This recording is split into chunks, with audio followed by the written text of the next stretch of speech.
பார்க்க போகிறோம்னு பார்த்தீங்கன்னா இந்த மாதிரி நம்ம வீட்டில் டேப்லாம் யூஸ் பண்ணுவோம் இல்லையா டேப் வந்து ஒன்ஸ் யூஸ் பண்ணிட்டு வச்சோம் அப்படின்னா நெக்ஸ்ட் டைம் எடுத்து யூஸ் பண்ணும்போது அது எந்த இடத்துல வந்து ஓப்பன் இருக்குது அப்படின்னு தெரியாது. ஸோ அதுக்கு இந்த டிப்ஸ் வந்து ரொம்ப யூஸ்ஃபுல்லாக இருக்கும். உங்களுக்கு அந்த மாதிரி தெரியாத நேரங்களில் ஒரு பெண்ணை வச்சு நீங்கள் லைட்டாக வந்து மார்க் பண்ணிக்கிட்டே வந்தீங்க அப்படின்னா உங்களுக்கு ஸ்லைட்டாக வந்து உங்களுக்கு ஃபீல் ஆகும். அதாவது மேடும் பள்ளமாக இருக்க மாதிரி ஃபீல் ஆகும். அந்த இடத்துல ஓப்பன் பண்ணிங்க அப்படின்னா கரெக்டாக ஓப்பன் ஆகிடும்.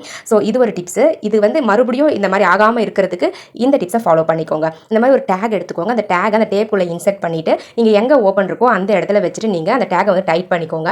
டைட் பண்ணிவிட்டு எக்ஸ்ட்ரா டேகை வந்து கட் பண்ணி நம்ம ரிமூவ் பண்ணிடலாம். ஸோ அந்த டேப்புக்கு ஏற்ற மாதிரி சின்னதாக்கிக்கணும். ஆக்கிட்டு அந்த டேப்பை வந்து அந்த டேகுக்கு மேலே வச்சு நீங்கள் லாக் பண்ணிக்கலாம். ஸோ இந்த மாதிரி லாக் பண்ணும்பொழுது நம்மளுக்கு எப்போ தேவைப்படுதோ அப்போ இந்த டேகை யூஸ் பண்ணி சூப்பராக கண்டுபிடிச்சிடலாம் எங்கே ஓப்பன் இருக்குது அப்படின்னு சொல்லிட்டு. பாருங்கள், அந்த டேகை லைட்டாக நம்ம இழுத்தோம் அப்படின்னாவே உங்களுக்கு அந்த டேப்புடைய ஓப்பன் வந்து கிடச்சிரும். ஈஸியாக நீங்கள் மறுபடியும் அதே மாதிரி டேகை உள்ளே வச்சுட்டு டேப்பை வந்து லாக் பண்ணிக்கோங்க. இந்த மாதிரி டேகோட டேப்பை லாக் பண்ணி ஸ்டோர் பண்ணும்பொழுது ஓப்பன் இருக்க பிளேஸை கண்டுபிடிக்கிறது ரொம்ப ரொம்ப சிம்பிள், ரொம்ப ஈஸியாகவும் இருக்கும். டைமும் உங்களுக்கு வேஸ்ட் ஆகாது. ஒரு அவசரத்துக்கு எடுக்கிறோன்னா டக்குனு